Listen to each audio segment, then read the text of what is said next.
Underride crashes. Now, you may not have heard the term, but if you've seen one, you won't forget it. It's when a vehicle slides under a semi-truck. The crashes are dangerous and often deadly. 11 Alive News senior investigator Rebecca Lindstrom says the federal government wants Georgia to start tracking them better.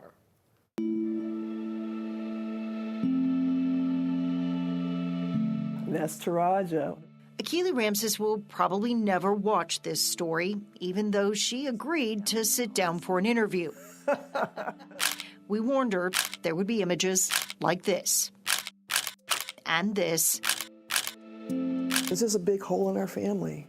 This is Lula. She prefers to remember her son and grandchildren Esme, this way. Ayoka, and Kisasi. There was a total of 6 people in the car. Was it October? October 31st. They were coming home from trick-or-treating. Coming home when her son, movie stuntman Taraja Ramses, turned onto I-20 and slammed into a broken-down semi-truck.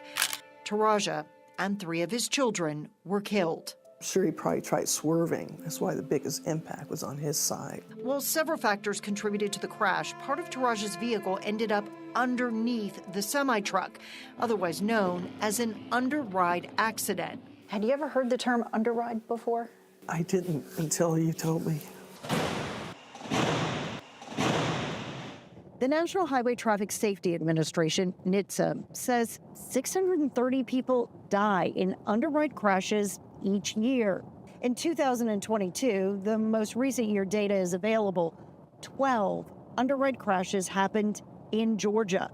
But 11 Alive News Investigates discovered that number is low, really low. We pulled police reports and pictures from crash scenes and found the total number of underride crashes could be 3.5 times higher. So much of these analyses, whether it's cost-benefit analyses or studies that we do, depend on accurate counts of the size of the problem. That's Matt Brumbelow, an engineer with the Insurance Institute for Highway Safety. NHTSA only counts crashes if the officer uses the word underride. Taraja's crash report only says he rear-ended the truck.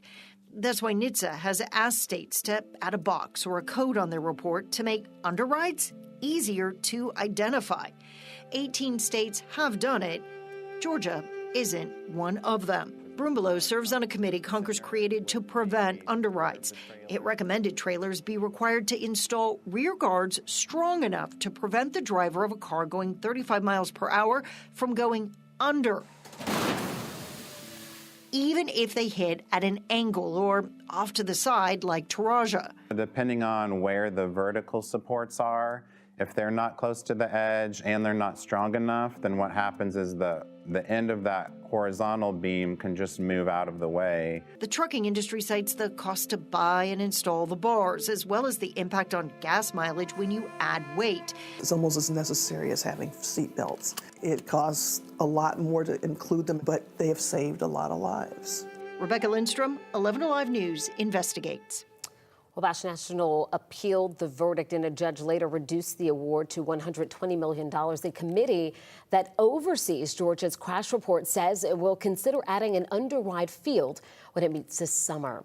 Coming up on 11 Alive News at 11, we're investigating why guards aren't required to block the dangerous gap on the side of trucks.